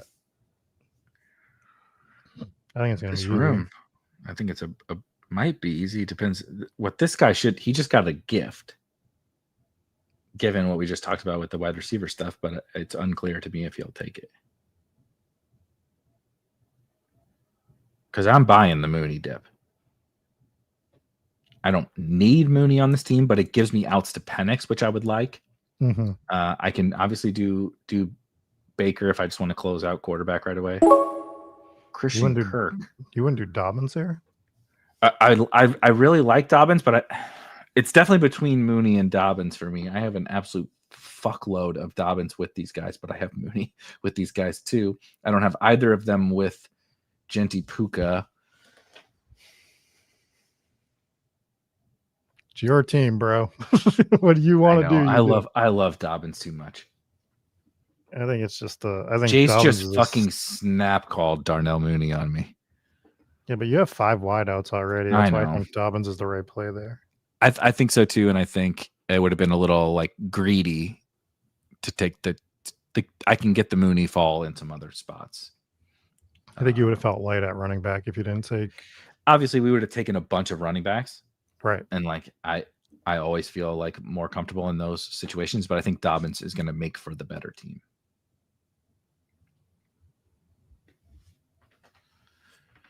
Al says we were in a draft together yesterday where you got Penix. Yeah, I got Penix at pick like 190 yesterday. And I just get like I didn't need him, but I did have like I did do a 3 quarterback team, and I had London or Mooney or something like that. And I'm just gonna take Baker. Yeah, I wasn't even looking at Baker, but I'm just gonna close it out. I've been doing this a little bit more, where I don't know how you feel about this. In like round 9 and round 10, when certain guys come off the board, like J.K. Dobbins, like Darnell Mooney, Tyjae's off the board, Sharps, etc. Like, Keon, we just passed on Mooney because wide receiver, I'm good on this team. Rashid Shaheed, Rashad Bateman, Ramondre's fine, right? But like Jaden Blue, Javonte, we've talked about that. Like, is there anything here that like I don't feel like I can replicate later? Right. And so I've done Mahomes when Mahomes will fall on a Lamar team or something. It's not like something I'm like seeking out, but every once in a while it happens. And in this range of the draft, like the quarterbacks are just the best picks. And so I'm only ever going to take 2 quarterbacks with Lamar, but now it's like, you're good. Obviously the Ravens tight ends are going to be interesting, specifically likely on this team because Andrews should come up. Yeah, he's gone. But likely, and then it gives me outs to Otten, and I can really hone in on running back here during the kind of sweet spot of the draft that is the running back range I love. Yeah, I think the Mayfield fall makes a lot of sense. The other thing I would just like caution people to do when they're building with Lamar in this situation is a lot of times once you have Lamar, Keon Coleman just kind of like is invisible to you there because we're thinking Keon Coleman through Josh Allen. And if that was a spot where Eric thought he needed a wide receiver, I would snap pick Keon Coleman in that spot. Agree. It's not a spot that I think he needed it, but I think it just gets overlooked once you don't have Josh Allen in that spot. Totally. So we saw that a lot last year, especially with those 2 particular teams. We saw that like Buffalo players were not getting picked with Ravens players and vice versa as much. And it's just one of those things you want to be cognizant of when you're drafting elite quarterbacks, I would say. Totally. I love like mixing and matching. Yeah. Those 2. Kincaid did get hurt today, so we'll see what's up with that. But I liked doing like, so taking Allen, but stacking with the receivers, the Buffalo wide receivers, and taking the Ravens tight ends. And the inverse of do Lamar, of course, Zay. It's not like Zay is unique, but maybe Lamar, Zay, Bateman. And then I'm not saying never do Likely and Andrews. I do those guys often with Lamar. But every once in a while, like, well, let's do the Bills side of this. Do Kincaid on the Lamar team. And just like mixing and matching that way, I find to be an awesome tool. Because like you just said, people don't do it because it's like in this spot, right? You either took Lamar or you took Josh Allen. And so that you then like it's like on that side of the board, the correlations from a combinatorial ownership perspective are like crazy to the whichever quarterback you took that team. We are back on the clock in 1 second here. What are the RBs looking like? Not great. I do like Ray. I'm cool with Ray. Yeah, Ray makes sense. I probably need to get my Garendo up too. That's what I've been doing a little bit of. I'm going to take Garendo. Ray could fall back still too. Yeah, I think you have a few outs here though. Yeah. But like, see, this is why it's like, dude, Marvin Mims injured Ayuk. I don't understand the Marvin Mims price. Like I tried to defend Marvin Mims earlier this year, and at inside the top 130, like I think he could be a useful fantasy asset, but like, why the hell is he going so high? Yeah. Yeah, I want to draft Mims is what I'm trying to say. Right. It's just right in this quarterback, like the end of this quarterback window and stuff. Nice. I'll take them both. Yeah. That works. There you go. It's Yeah, all coming together. I don't think there's any real explanation for Marvin Mims going ahead of all those quarterbacks. Right. I think it's just people just clicked the name early in the year, or was sorted that way, and then people just were like, "Oh, he's here. I'll just take him." It's funny.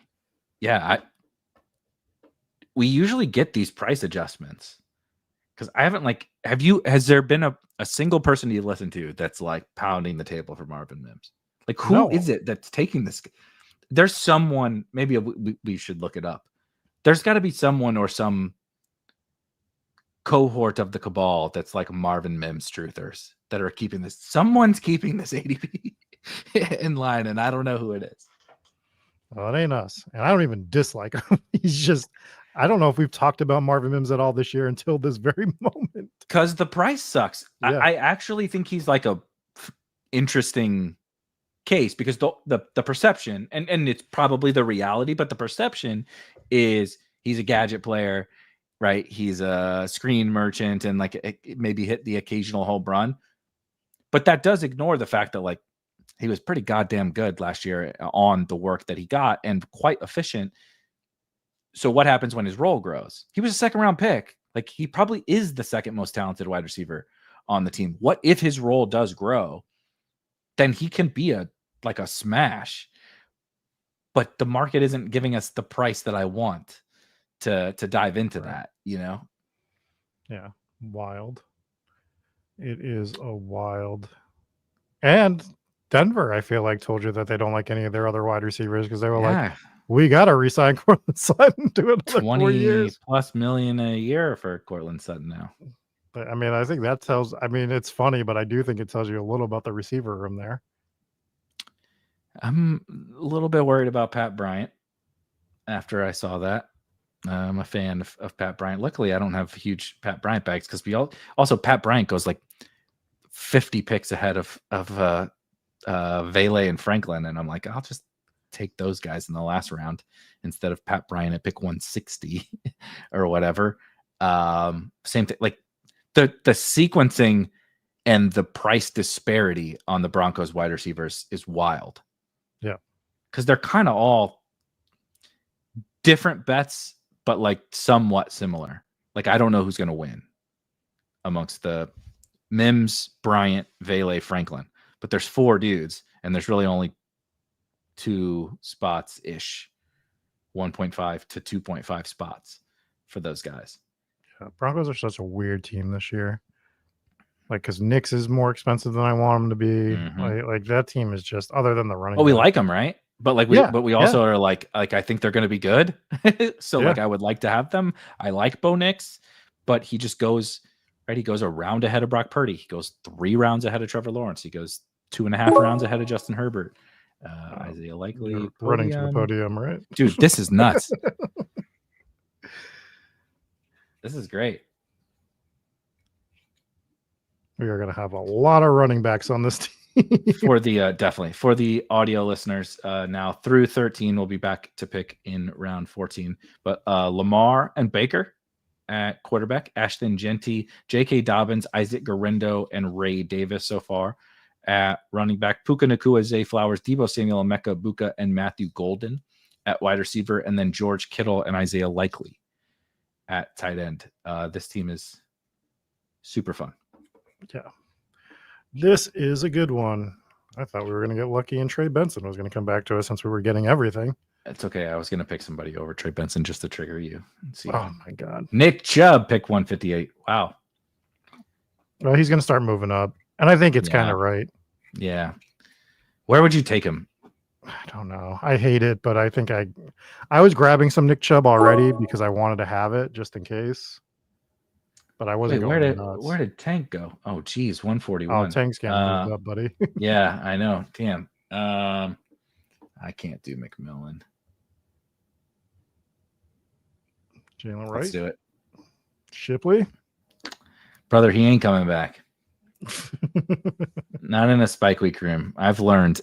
Somebody, I think it was KRS in the Discord, dunked on me because I posted my Shipley exposure, and it's insane, right?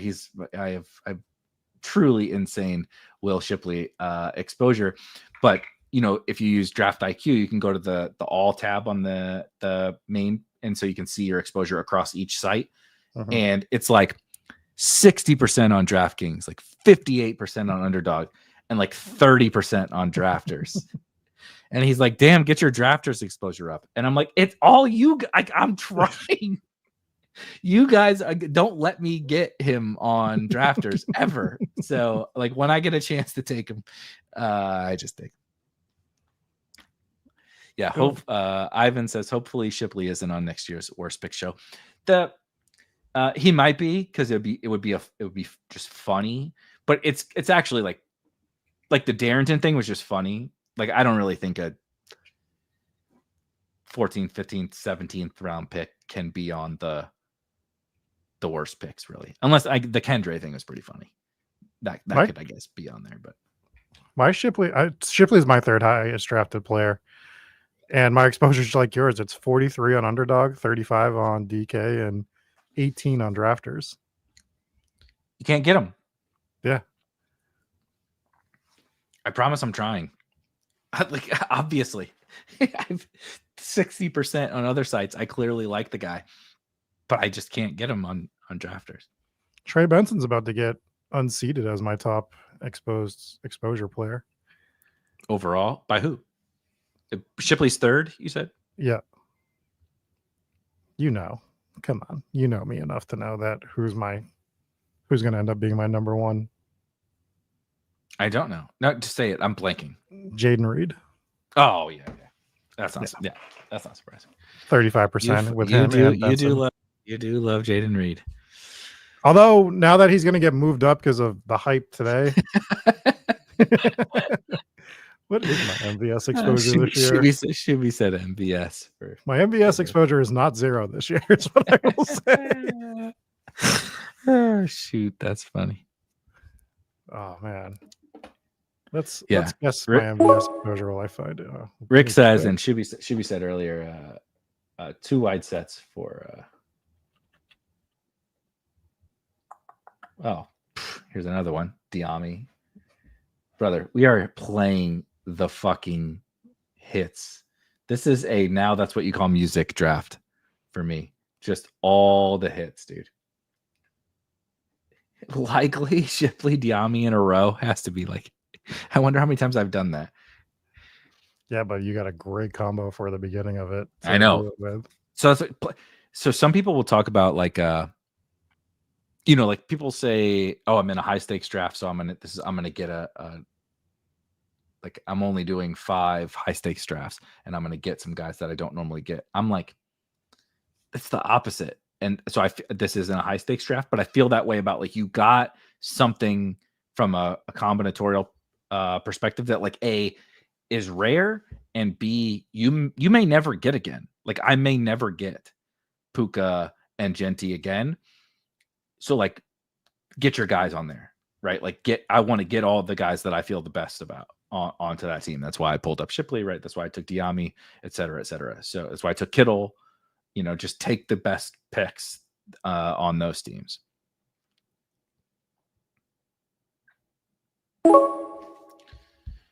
Taj Brooks goes. I'm taking Keaton over Justice.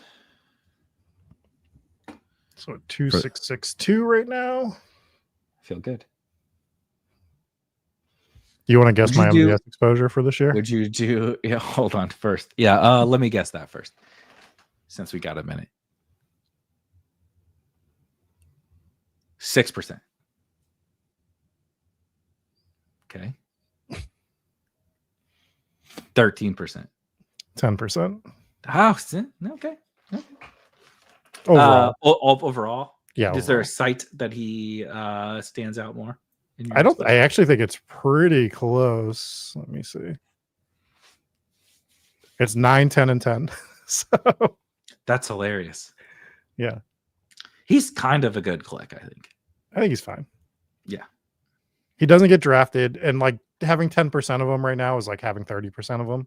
Right. Because he doesn't get clicked. So right.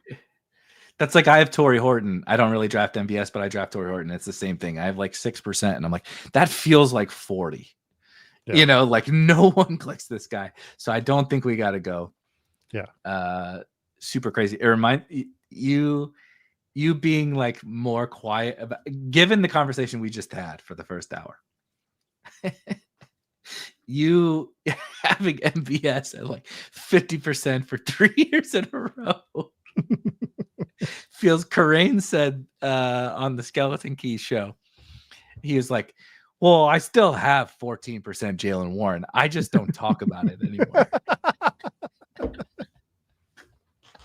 And that got me really good. He's like, I mean, I still like Jalen Warren. I just don't talk about him this year.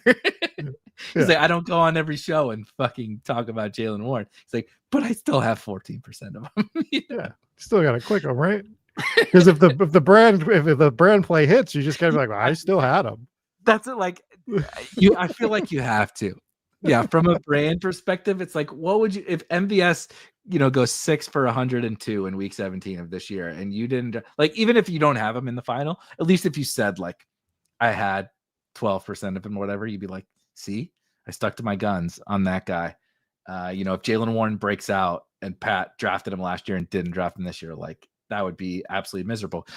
That's why I keep drafting Kyle Pitts every year, because it's like I can't, like, I'm not going to be overweight Kyle Pitts finally for the first time ever, but I'm also not going to fade, because I'm like, if this bullshit golf buddy narrative with him and Michael Penix is real, I'm not sitting that out, dude. Come on, like I have some dignity with my brand, maybe not my bank account, but with my brand, I do.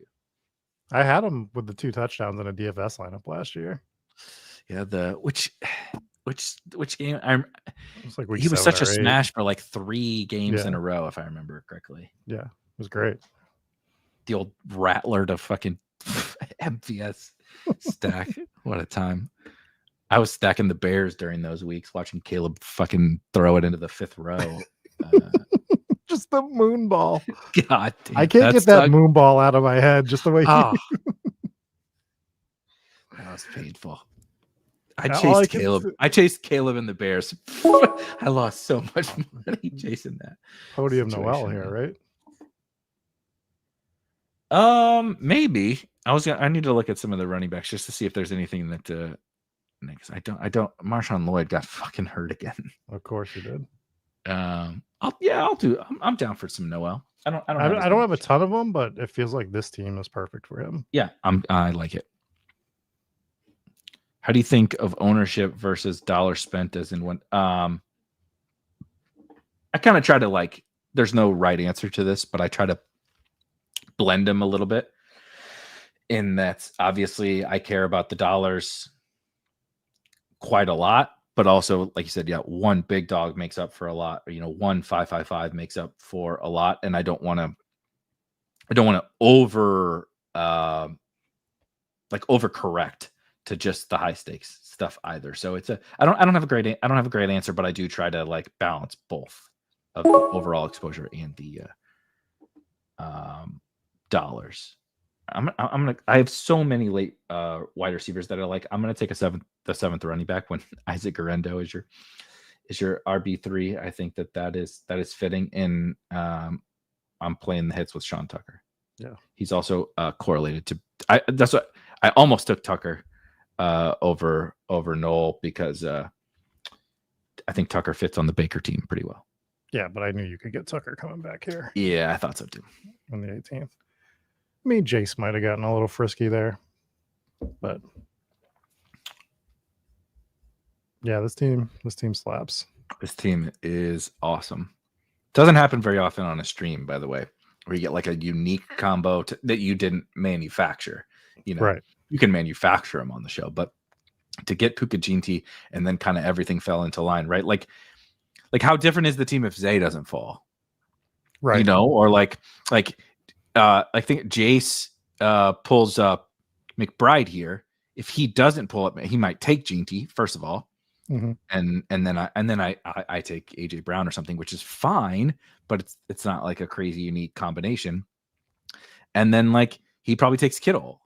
The fact that he pulled up McBride and this guy pulled up Chase Brown is just like opened up this door. Then Zay falls. Everything kind of fell together. And that doesn't happen. That does not happen very often. Certainly not when you're streaming a draft. Yeah, I'm curious what my GT exposure is on Underdog. I think I've done 25 teams now, and I've just started doing them in the last 2 weeks for BBM. Good time to get in if you want Genty for sure on Underdog with the way he's fallen. 13%. I thought I might have had a little bit more. That's fine. Yeah. Al says, what was the news on? There is no news on MVS other than Rob drafts 40% of them every year. Other than he's the wide receiver 1-3 in Seattle. He's probably the wide receiver 2. Is he worse than Cooper Kupp at this stage? Well, he's going to play the outside, right? Like he was better than Cooper Kupp last year, and he's better on the outside. Yeah. That's why I'm taking him. I just feel like he's just going to be in 2 wide receiver sets for a lot of their stuff. Yep.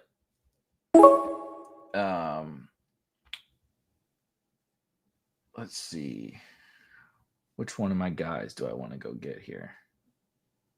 Just disrespectfully scrolling past MVS. Yeah, that's correct. That's happening.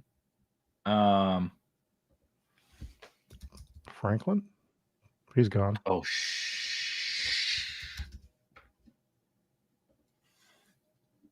have you seen the McVay continues to gush over Jordan Whittington? Does he? Yeah.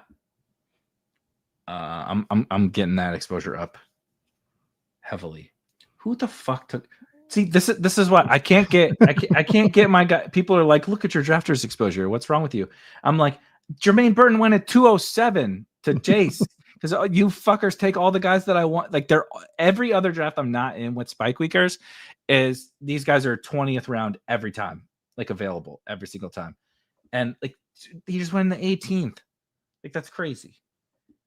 Yeah, Vele and Franklin go. Shuby made the sharp move there. So now I got to get in the bag even further. No Burton, no Vele, no Franklin. We're gonna do wide receiver.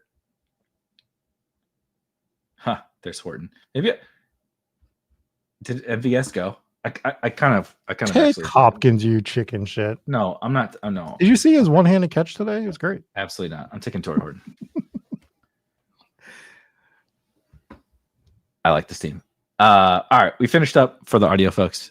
Let's do the draft board. God damn it, drafters. Okay, they might not let me. All right.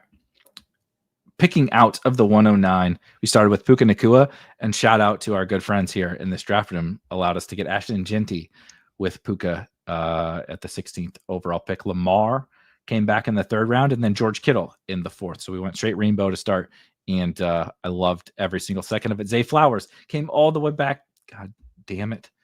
I'm going to message Zach about this because I'm getting triggered. Zay Flowers at pick 57. Oh my God. All right. Epic failure. Debo Samuel. I can still see it if you want me to. Debo Samuel, Emeka Buka, and Matthew Golden. Then we did come back for another running back with J.K. Dobbins, and then Baker Mayfield. Then we hammered some running backs plus Isaiah Likely, Isaac Garendo, Ray Davis, Isaiah Likely, Will Shipley, Keaton Mitchell, and Sean Tucker to close out running back. And then, of course, we played some of the hits, not all the hits.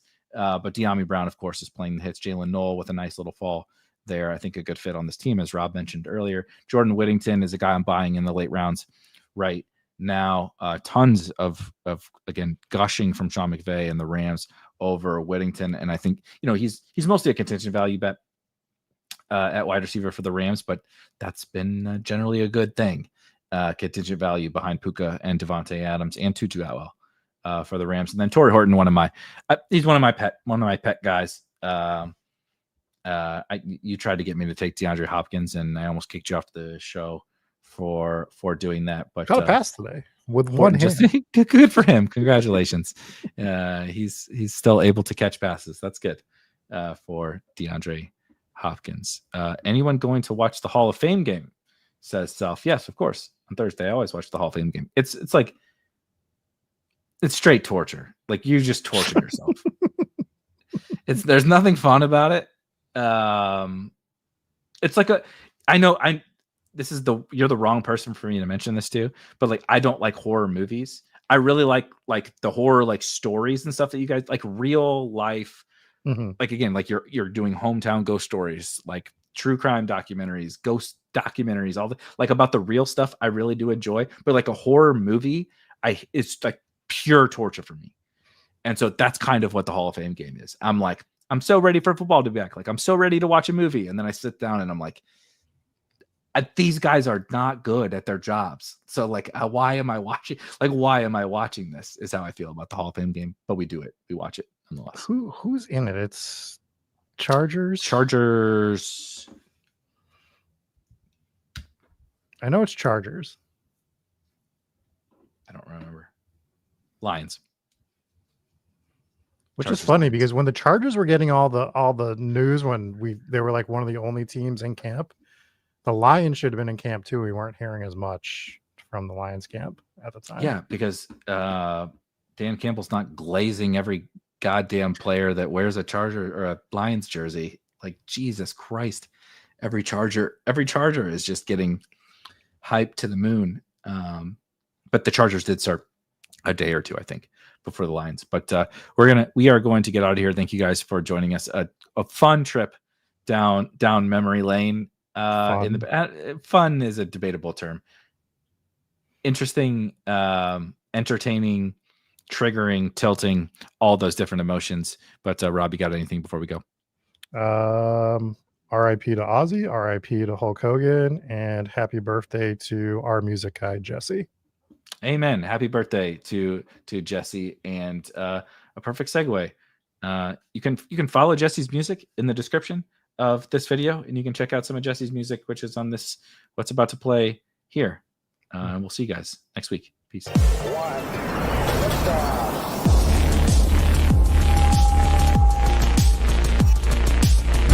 Woo! Those were some spicy takes. Want to stay up to date with all of the other spicy takes we're going to have over here at Spike Week? Why don't you press that subscribe button below? You turn notifications on, we draft a team, boom, you know about it. We have another spicy take, boom, you know about it. You can be there, you can draft with us. You want to stay up to date? That's how you do it. All right, we'll catch you later next time here at Spike Week.